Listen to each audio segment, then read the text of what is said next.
you ever judged a book by its cover? Well, please, for the love of God, don't do that with MC Hammer. See, MC Hammer had a problem. If they forget who you are, that's all right. But if you forget who you are, that's a damn shame. He went from pulling in $33 million a year to losing it all overnight. But MC Hammer's downfall wasn't just about wild spending. It was betrayal, greed, and danger that stayed off the headlines. Behind the flashy suits and million-dollar cribs, the streets of Oakland were hiding a story that money couldn't erase. Hammer's rise wasn't just success, it was straight-up history. He dominated the game like nobody before him, taking hip-hop to levels no one thought possible. But when you climb that high, the fall hits even harder. Stanley Kirk Burrell was born on March 30th, 1962, in Oakland, California, a city where dreams often died before they began. He grew up in East Oakland, one of 9 kids, raised by his mom while his dad hustled between warehouse work and running a small gambling spot. It was tough, real tough. But Stanley was different. Even as a kid, he had that grind in him, that spark that couldn't be taught. He'd scoop up stray baseballs outside the Oakland Coliseum and sell them to fans just to make a few bucks. That early hustle, it was a glimpse of the fire that would make him a star and later lead to his biggest crash ever. That early hustle paid off big time. The Oakland A's owner, Charles O. Finley, spotted young Stanley's grind and hired him as a bat boy and clubhouse assistant from 1973 to 1980. Inside that locker room, legends like Reggie Jackson started calling him Hammer, saying he looked just like Hank Hammerin' Aaron. That nickname stuck for life. Back then, though, he was just a hungry kid trying to make it through the chaos. After finishing McClymonds High in 1980, Hammer tried college for a bit before enlisting in the Navy a year later.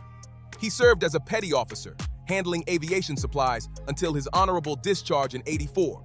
But even while serving, music never left his soul.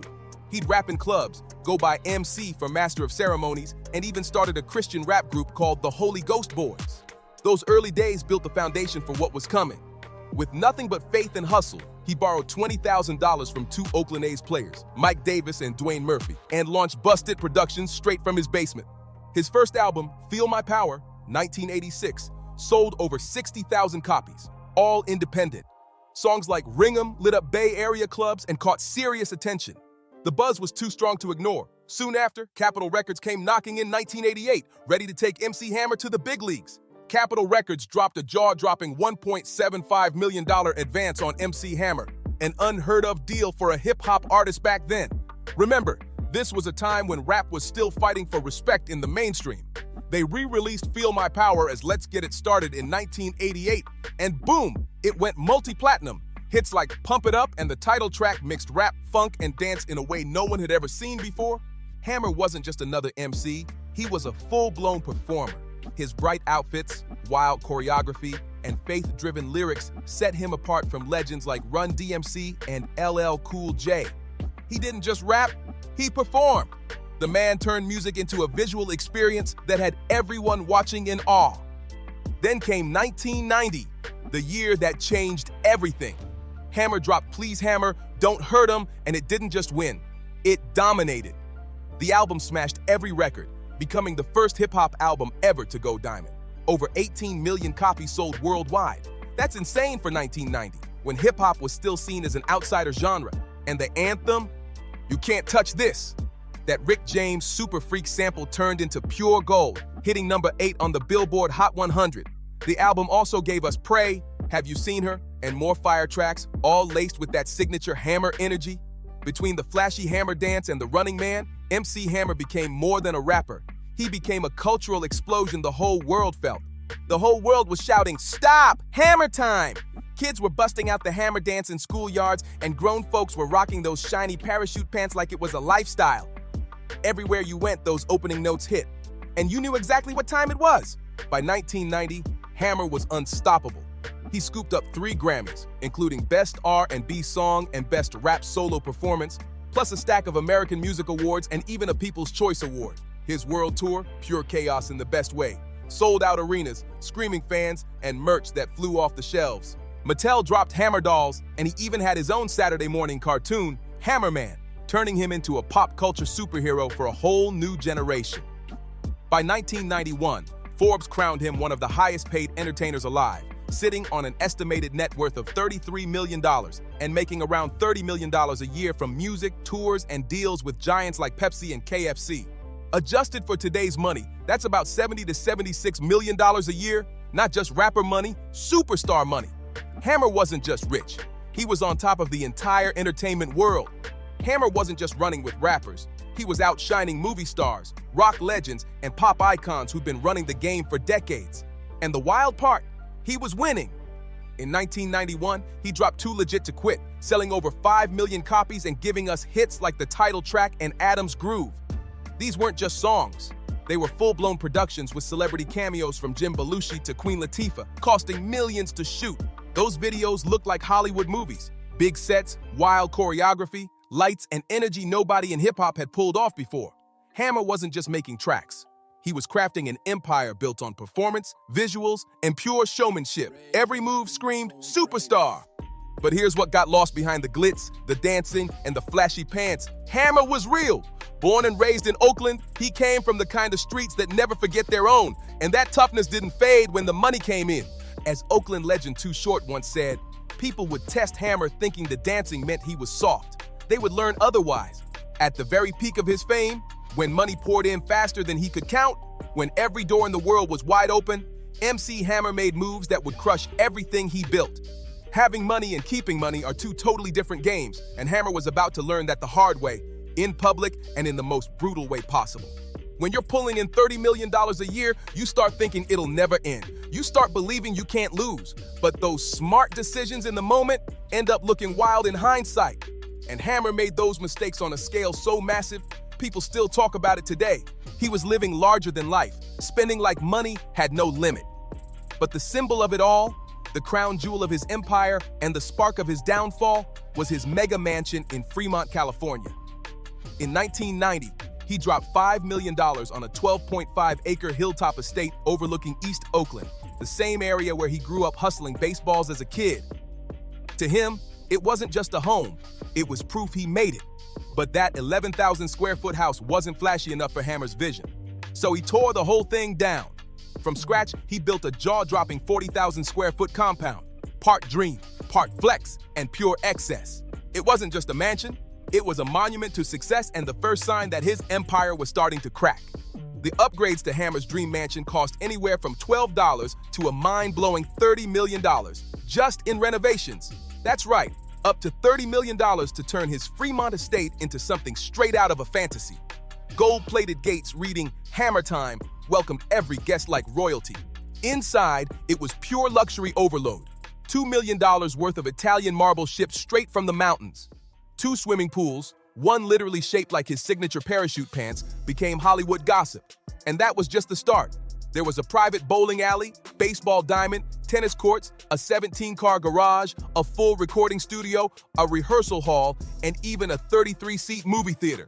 The list went on. Gym with double saunas, marble steam room, guardhouse, pool house, and yes, 4 dishwashers because apparently 3 just didn't cut it. And the craziest flex? A gold-plated hot tub and toilet in his bedroom. Hammer even had marble statues of himself all around the property. Because when you're at the top, why not freeze your greatness in stone, right? But that dream came with a heavy price. The upkeep alone ran between $500,000 and $1 million a year, with over 200 staff just to keep things running.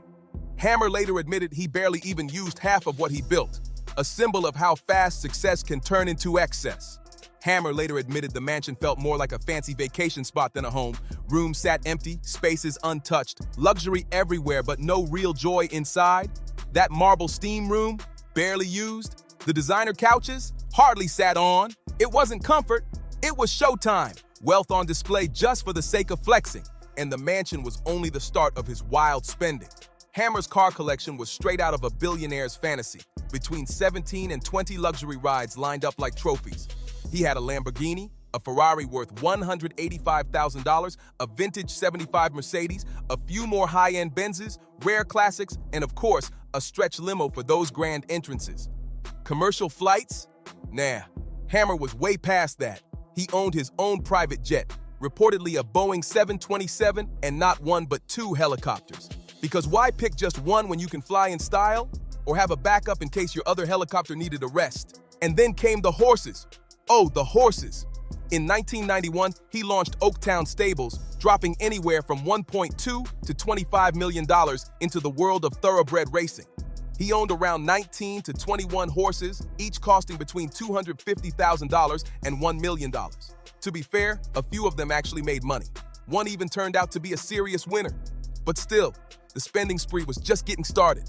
One of Hammer's horses, Light, actually won big, taking home the 1991 Kentucky Oaks and other major titles, earning over $1.23 million. Another one, Dance Floor, even placed third in the 1992 Kentucky Derby. But despite those wins, the cost of trainers, stables, and staff ate through the profits faster than the money came in. And Hammer's spending didn't stop there. He splurged on diamond-studded jewelry, one-of-a-kind designer fits that made Fashion Week look tame, and showered friends and family with gifts, from luxury cars to custom gold pieces. His stage shows, massive productions with fireworks, wild sets, and a small army of dancers, all costing millions just to pull off. Every show had to be bigger, louder, flashier. But the real financial hit came from his loyalty, the people around him. Hammer never forgot where he came from, and he wanted to bring everyone up with him. He hired around 200 people, most from his old East Oakland neighborhood. Friends, family, even folks who just needed a shot. They worked as dancers, bodyguards, assistants, and some in roles that barely existed but kept the paychecks flowing. His monthly payroll, a jaw-dropping $500,000, that's $6 million a year just in salaries. When he hit the road, he'd travel with a crew of 40, covering flights, hotels, meals, and more. It was loyalty on a grand scale, but it was bleeding his fortune dry. Traveling with a 40-person crew meant every tour felt like moving an army. Flights, hotels, meals, and endless bills. Hammer defended it, saying he was changing lives, helping people escape poverty, and giving his community a shot at success. And it was true. His heart was in the right place. But compassion doesn't cover payroll when the money slows down, and soon, it did. By the mid-90s, hip-hop was shifting fast. Gangsta rap took over, raw, gritty, and real, while Hammer's upbeat, pop-heavy style suddenly felt out of place. Trying to stay relevant, he dropped The Funky Headhunter in 1994. It went platinum and hit number 2 on the R&B charts with pumps and a bump. Still impressive, but compared to his diamond-selling era, it was a steep fall. Then came Inside Out, 1995, and Family Affair, 1998, both missing the mark. With record label changes, industry burnout, and new artists mocking his sound, including Redman and Jay-Z, the public started calling Hammer's style played out. The same fans who once screamed his name now wanted something harder, something raw. The problem? His lifestyle didn't shrink with his fame. The Fremont mansion still cost up to $1 million a year just to maintain. The entourage still demanded $500,000 a month in salaries. The money river had turned into a stream, but Hammer was still living like it would never dry up. The car still needed insurance, the horses still had to eat, and the bills kept rolling in. What once looked easy to maintain at $30 million a year became impossible when the money slowed to a fraction of that. To make things worse, Hammer had trusted his finances to his brother, who had zero real accounting experience. No savings, no investments, no plan, just faith that the money would always keep coming. Hammer lived by the motto, money's meant to be spent. He believed the next deal, the next tour, or the next big move would refill the bank, but it didn't. Soon, debts started piling up like never before. Unpaid loans, lawsuits from former employees who weren't getting paid, and massive tax liens from both federal and state authorities. Even music came back to bite him. Rick James hit him with a copyright claim over Super Freak, forcing Hammer to give him co-writer credit and royalties, draining what little cash was left. Everywhere he turned, someone wanted money. By April 1st, 1996, the pressure finally broke. MC Hammer filed for Chapter 11 bankruptcy in Oakland. The documents exposed the full crash, $9.6 million in assets but over $13 million in debt. Some reports say it was closer to $13.7 million. For a man who once ruled the world, it was the ultimate fall from grace. A superstar brought down by loyalty, excess, and the illusion that the money would never stop. When Hammer's bankruptcy papers dropped, the list of over 200 creditors looked like a roll call of everyone he ever dealt with and owed. The IRS alone wanted $758,000 plus another $100,000 for unpaid taxes from 1993 and 1994-94. The California Franchise Tax Board added another $550,000 plus late fees, and Alameda County came knocking for $235,000 in unpaid property taxes. It was a financial storm with no end in sight. Winterland Productions claimed $1 million for unpaid show costs, while NFL legend Deion Sanders had loaned Hammer $500,000 using his car collection as collateral. Lawyers wanted hundreds of thousands too. $484,000 to Larry Blake, $450,000 to Sarah Maguire, and nearly $200,000 to G. William Hunter. Even his interior decorators, Ted and Janice Smith, were owed $110,000. Their business reportedly collapsed waiting on his check. By June 1996, Hammer faced his creditors head-on in court, explaining that his income had become unpredictable. One month he'd get $375,000 in royalties. The next, nothing at all. He even admitted borrowing from Deion Sanders to dodge bank red tape, but the damage was too deep. By 1998, the case shifted to Chapter 7 liquidation, and by 2002, his discharge was denied after ongoing disputes. The crown jewel, that massive Fremont mansion, once worth between $17 and $40 million after all the upgrades, was listed for just $6.8 million. And finally sold in August 1997 for around $5.3 million to Sterling Satellite Television. The empire was officially gone. The mansion ended up being sold to a Singapore-based company for a fraction of what Hammer had poured into it. A devastating blow. Soon after, everything else followed. The cars, repossessed, the jet, gone, the helicopters and horses, sold off.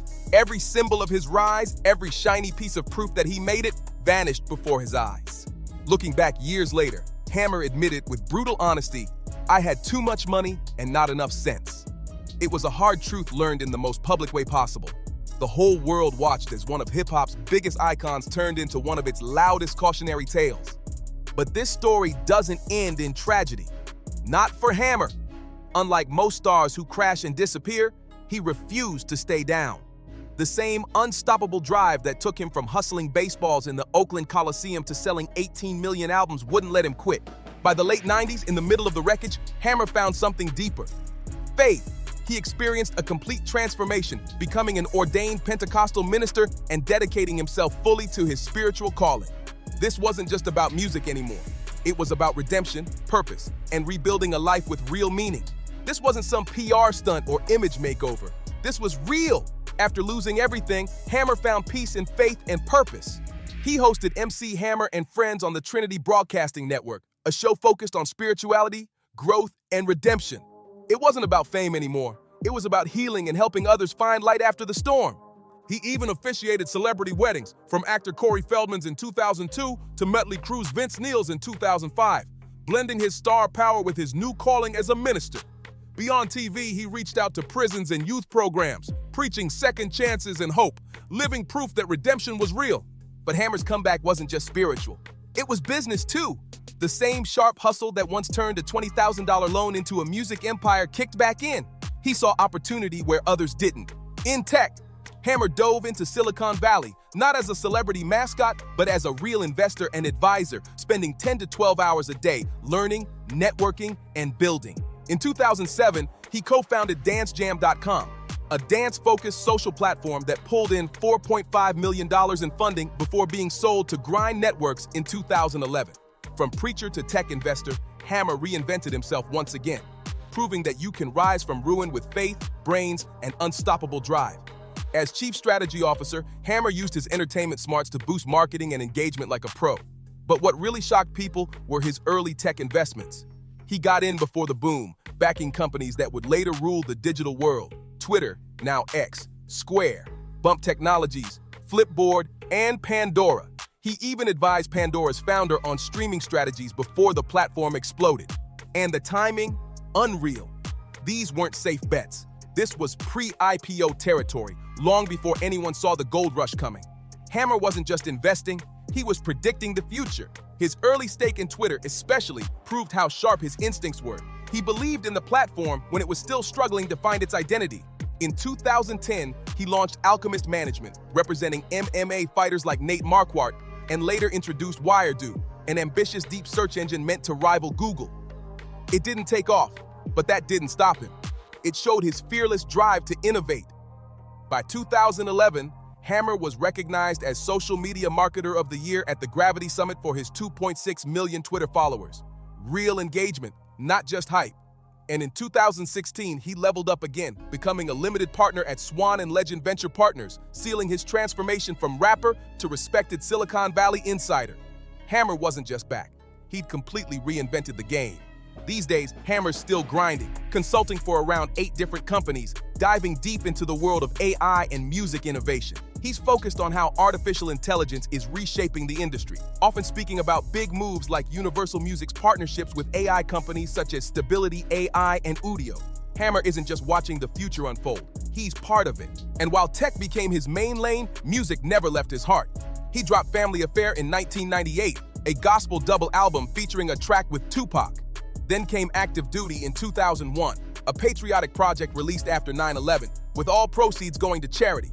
Look Look Look hit in 2006 with production by Scott Storch, selling over 300,000 copies worldwide, followed by Dance Jam the Music in 2008 to 2009, tying into his tech venture. Hammer also kept the energy alive with singles like Better Run Run, 2010, his bold Jay-Z response track, Raider Nation, 2013, a tribute to his Oakland roots, and All in My Mind, 2014, with Oakland Fight Club.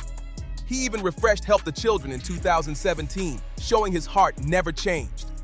He judged on Dance Fever, 2003, starred in the A&E reality show Hammer Time, 2009, and rocked the stage with PSY at the 2012 AMAs, blending Gangnam Style with Too Legit to Quit. By 2025, Hammer's net worth sits around $2 million, a steady rebuild fueled by music royalties, investments, and resilience. A smaller empire, but one built on wisdom this time. Today, Hammer lives a quiet life in Tracy, California, with his wife, Stephanie, his partner since 1985, and their 5 kids. Far from the over-the-top Fremont mansion that once screamed luxury and downfall, his new life is grounded, peaceful, and real. No more excess, just smart, sustainable living built on balance and wisdom earned the hard way. He's not chasing that old $70 million lifestyle anymore. Instead, he's focused on steady financial stability, built from multiple income streams instead of one big jackpot that could vanish overnight. After years of hard lessons, he finally got it right. By 2017, Hammer had even cleared his lingering IRS debts, nearly $780,000, officially closing one of the toughest chapters of his life. But the past has a way of echoing back.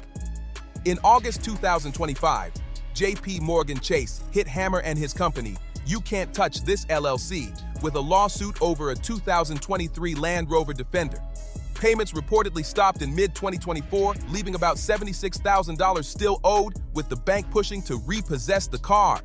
The case, filed in Alameda County, reminded the world that old financial habits die hard. Still, this isn't a tragedy.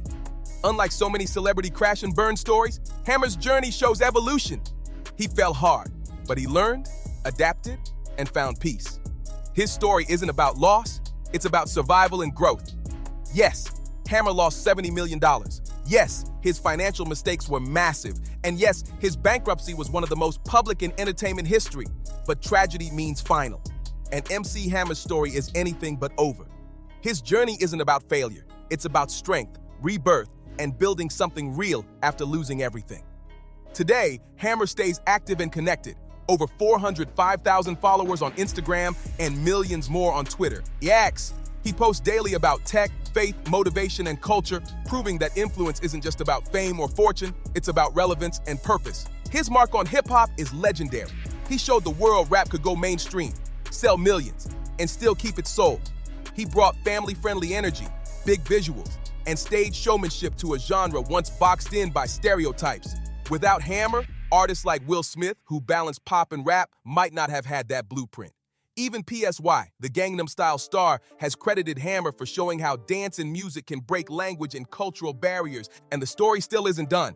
In 2024, unreleased Death Row Records tapes linked to Hammer were discovered in a Modesto storage unit, hinting there's more to his legacy than anyone realized.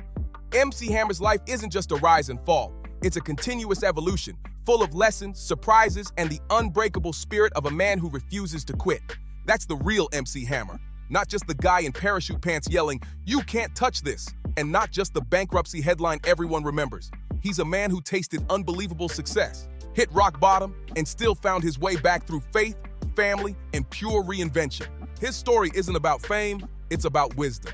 Hammer's life teaches lessons everyone can use. Diversify your income, trust real professionals with your money, live below your means, and never mistake cash flow for wealth. Fame fades, but smart habits and self-awareness last forever. These aren't new ideas. but watching someone lose $70 million to learn them makes those lessons hit harder than ever. Hammer's story isn't tragic, it's deeply human. It's about falling in front of the whole world and getting back up with grace, purpose, and peace. It's about redefining success, not by the size of your mansion, but by how much good you bring to others. Hammer showed that real strength isn't about how high you rise, it's how you bounce back when everything falls apart. So what do you think? Is MC Hammer one of the greatest comeback stories in hip-hop history? Drop your thoughts below, hit that like button, share, comment, and don't forget to subscribe. Thanks for watching, and see you in the next one.